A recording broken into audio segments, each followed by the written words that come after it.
안녕하세요. 명교회 권지천 목사입니다. 오늘도 같이 말씀 묵상하도록 하겠습니다.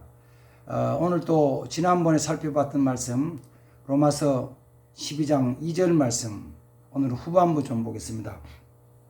너희는 이 세대를 본받지 말고 오직 마음을 새롭게 함으로 변화를 받아 하나님이 선하시고 기뻐하시고 온전하신 뜻이 무엇인지 분별하도록 하라. 아멘. 지난 시간에는 앞부분인 너희는 이 세대를 본받지 말라는 말씀을 같이 묵상했습니다. 오늘은 뒷부분인데, 사실은 이 로마서 12장 2절 말씀이 좀 길게 기록이 되어 있지만 그 문장을 좀 이렇게 나누어 보면은 동사가 두 부분이 있어요. 주동사가 하나는 지난번에 살펴봤던 너희는 이 세대를 본받지 말라는 말씀이고, 뒷부분의 말씀은 뭐냐면은, 뒷부분의 말씀의 동사는 하나님의 뜻이 무엇인지 분별하도록 하라는 것입니다. 나머지 중간의 말씀들은 사실은 그 말씀을 돕는 조사, 부사들입니다. 하나님의 뜻을 분별하도록 하라는 그 말씀을 도와서 해주는 말씀이 뭐냐면은, 너희는 너희 마음을 새롭게 함으로 변화를 받고, 그리고 하나님의 선하시고 기뻐하시고 온전한 뜻이 무엇인지 분별하라는 것입니다. 하나님의 뜻을 분별하는 것이 여러 가지 길과 방법이 있는 중에서 그 뜻을 바로 깨달아야 된다는 것입니다.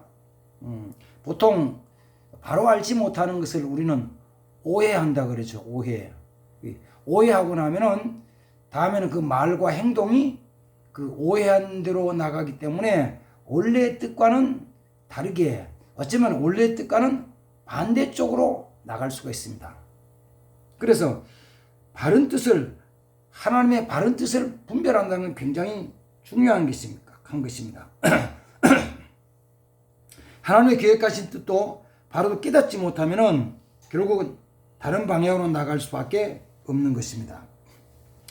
적어도 성도들은 하나님의 뜻을 알고 그 뜻대로 순종하기를 원할 것입니다. 목사님 저도 마찬가지입니다. 어떤 일을 결정할 때는 기도하고 고민하는 것이 그것이죠. 다른 것이 아니고 하나님의 뜻이 무엇일까? 어느 것이 정말 하나님이 기뻐하신 뜻일까? 라는 것이 우리의 기도인 것입니다. 하나님께서는 하나님의 뜻을 사실은 사람들이 알 수 있게 나타내 보이셨습니다. 사람들이 분별하지 못할 뿐이 사실 하나님께서 다 나타내 보이셨습니다. 사람들은 사실은 보면서도 깨닫지 못해요. 그래서 뭐냐면 분별하라고 말씀합니다.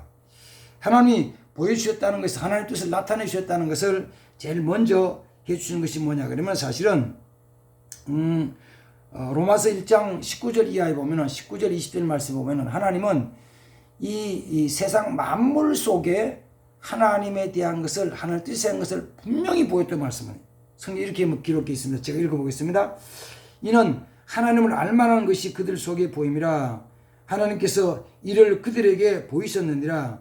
창세로부터 그의 보이지 않는 것들을, 곧 그의 영원하신 능력과 신성이 그의 만드신 만물에 분명히 보여 알려졌나니 그러므로 그들이 핑계하지 못할지니라 라고 말씀합니다. 하나님께서 창조하신 만물 속에 하나님의 신성과 능력과 하나님의 뜻을 분명히 보여주셨다는 것입니다. 근데 사람들은 그 만물을 통해서 하나님의 뜻을 잘 몰라요. 보고도 모른다는 것입니다. 만물을 보면서도 저게 무슨 뜻이지? 저게 무엇이지? 라고 얘기를 합니다. 깨닫지 못합니다. 그러니까 하나님이 하나님의 뜻을 보여주셨는데도 사람들이 깨닫지 못하니까 어쩌면 하나님 얼마나 답답하시겠어요. 그래서 두 번째로 나타내 보여주신 게 뭐냐 그러면은, 하나님께서 선지자들을 통해서, 또 아들을 통해서, 때로는 사도들을 통해서 성경에 기록해서 하나님의 뜻을 나타내 보여주셨습니다. 성경 여기저기에 이것이 하나님의 뜻이라고, 이것이 하나님의 계획이라고 분명하게 기록된 게 너무너무 많아요. 근데 사람은 잘 모르죠. 봐도 몰라요. 그러면 그 말씀을 받고 읽으면서 그 뜻을 바로 깨닫고 나면은 사실은 하나님의 뜻에 대해서 좀 두려운 마음도 생기고요. 순종하게 됩니다. 그런데 수많은 사람들이 그 하나님의 뜻을 읽으면서도 깨닫지 못하니까 사실 그 뜻을 무시해요.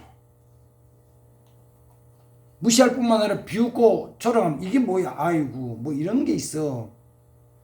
수많은 사람들이 성경에 기록된 하나님 뜻에 대한 것은 하나님의 계획에 대한 것을 보면서 그러죠. 아니 뭐 이런 게 있어. 아유. 가장 쉬운 거는 그죠. 천국과 지옥에 대한 거. 수많은 사람들이 읽으면서 그래. 아니 무슨 천국이야 무슨 지옥이야. 아이 참 이런 걸 뭘 해. 아니 그 싹 무시랍니다. 오히려 그 하나님의 뜻을 믿고 순종하는 자들에 대해서 바보 취급해요. 아이고 어리석고 미련한 것. 이런 걸 뭘 믿냐고. 이런 바보 같은 사람. 아니 요새 뭐 이런 걸 믿냐고 조롱합니다. 하나님의 뜻을 무시한다는 것입니다. 그래서 사도 바울은 하나님의 뜻을 열심히 찾으라고 말하지 않고 이미 다 나타내 보여주신 것을 깨닫고 분별하라고 얘기를 해요.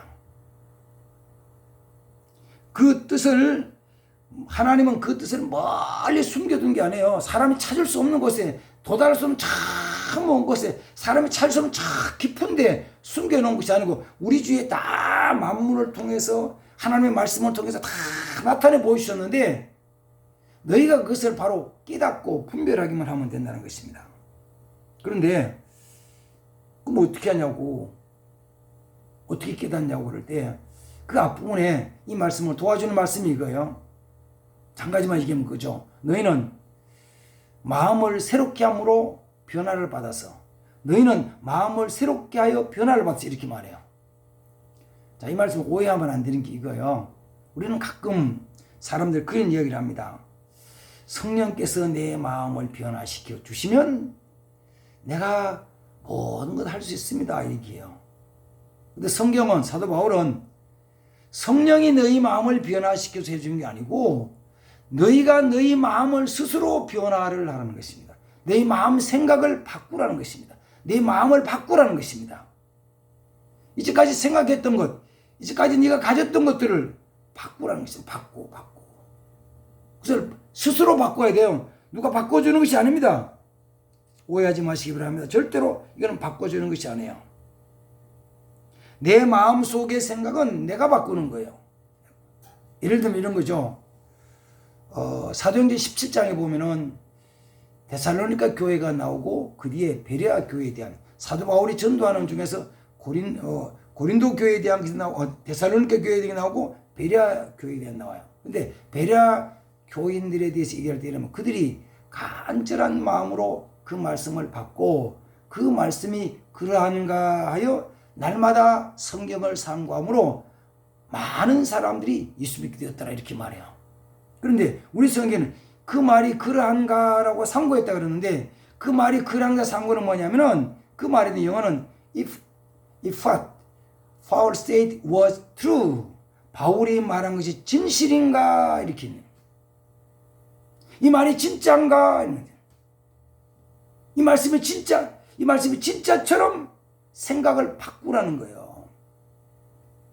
그렇죠. 진짜가 가짜인가? 이거 진짜 같아. 이거 가짜 같아. 이거 아닌 것 같아. 이거 진짜 맞는 것 같아. 이거는 누가 생각하냐면 내 마음이 생각하는 거야. 물론 주위에서 진짜가 아닌 것처럼 보여지기도 하고 가짜가 아닌 것처럼 보여지기도 하고 진짜가 진짜처럼 보여드리는 그런 환경들이 있어요. 환경들이 있어요. 근데 그때 내 마음이 이게 진짜구나라고 받아들이고 믿을 때 역사가 나타나는 것입니다.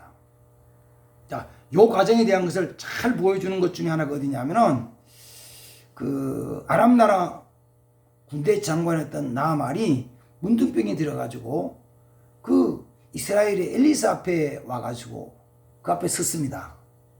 엘리사 앞에 오면은 엘리사가 그 문둥병을 고쳐줄 것을 생각하고 섰어요. 그 자기 생각으로 가진 게 있어요. 어떻게 하면 엘리사가 자기를 고쳐줄까 생각하는 건 있긴 있어.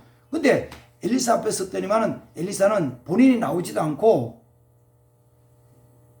몸종 게하시를 보내고 한다는 말이 당신 저 요단강에 가지고 7번 목욕하시오. 그러면 당신의 문둥병이 낫고 피부가 깨끗해질 것이오라고 말하는 거예요. 그 말 하나님이 엘리사 선지자를 통해서 나아만에게 전해줬던 그 말씀, 하나님 뜻이죠. 하나님 계획이에요. 그 말씀을 받았을 때 나아만이 첫 번째 한 걸 이거잖아요. 뭐? 요단강? 아이고 미친 것들이 말이야. 왜 거기 있고 요단강이 되냐고. 우리나라에 가면 이 요단강보다 훨씬 더 큰 강이, 훨씬 더 깨끗한 강물이 얼마나 많은데 왜 여기서 지정을 작은데 여기서 해야 되냐고. 아니야 가자 이러는 거죠. 그게 주위의 환경입니다. 근데 옆에 있던 신하가 아버지요, 선지자가 만약에 당신 이거보다 더 큰 일을 시키면 안 합니까? 한번 해보시오. 그 말을 들은 나만이 자기의 마음의 생각을 바꿉니다. 마음을 변화시켜요. 그래? 그런가 보다 한번 해보자. 그리고 요단강에 가서 몸을 7번 담그고 씻었더니만은 그의 몸이 깨끗해졌다는 것입니다. 이거죠. 자 보세요. 하나님의 말씀이, 하나님의 뜻이 선포될 때에 그 말씀이 그러한가? 그 말씀이 진실한가? 그 말씀이 사실인가? 이 생각으로 바꾸라는 거예요. 이 생각으로 바꾸라는 거예요. 이렇게 마음을 바꾸라는 거예요. 사실은 로마서 12장 그 뒤에 쭉 나오는, 16장에 쭉 나오는 하나님의 뜻에 따라서 살아가는 삶에 대한 것들을, 이게 정말 하나님의 뜻, 하나님의 말씀 진실한 것인가를 생각으로 바꾸고 받아들이면은 그럼 행동이 바뀌어져요. 행동이 바뀌어져요. 분명히 행동이 바뀌어지면 행동이 바뀌어져요. 하나님의 뜻은 엘리야를 통해 전해졌을 때 나만이 그 마음의 생각을 바꾸어서, 생각을 바꾸고 나니까 행동이 따라오는 것입니다. 마음을 새롭게 하십시오. 이제까지 내가 가지고 있던 그 마음을 바꾸십시오. 이 성경이 진짜 살아계신 하나님의 뜻을 나타내는 말씀이라고 마음의 생각을 바꾸십시오. 그러면 이 속에서 하나님의 분명한 뜻이 확 튀어나와요. 하나님의 뜻이 막 보여집니다. 보여져요. 원래 전에도 다 주어졌던 건데 내 마음을 바꾸고 나니까 하나님의 뜻이 그래서 확 살아나고 드러나는 것입니다. 그리고 확신하면 어떤 환경 속에서도, 어떤 어려움 속에서도 하나님의 뜻을 쫓아가게 되어 있다는 것입니다. 하나님의 뜻에 순종하게 되어 있다는 것입니다. 마음을 새롭게 함으로 변화를 받아서 하나님의 뜻을 분별하고 그 뜻대로 순종하는 하나님 백성들 되기를 주의 이름으로 축복합니다. 아멘. 거룩하신 하나님 아버지, 오늘 또 로마서 12장 말씀 묵상했사오니 우리의 마음이 새로워져서 이 성경을 통해서, 자연 만물을 통해서 하나님 보여주시고 말씀하신 거룩한 뜻을 분별하게 하시고 순종하게 하시고 하나님의 약속한 은총과 복을 받는 자들이 다 되게 하옵소서. 예수님의 이름으로 기도하옵나이다. 아멘.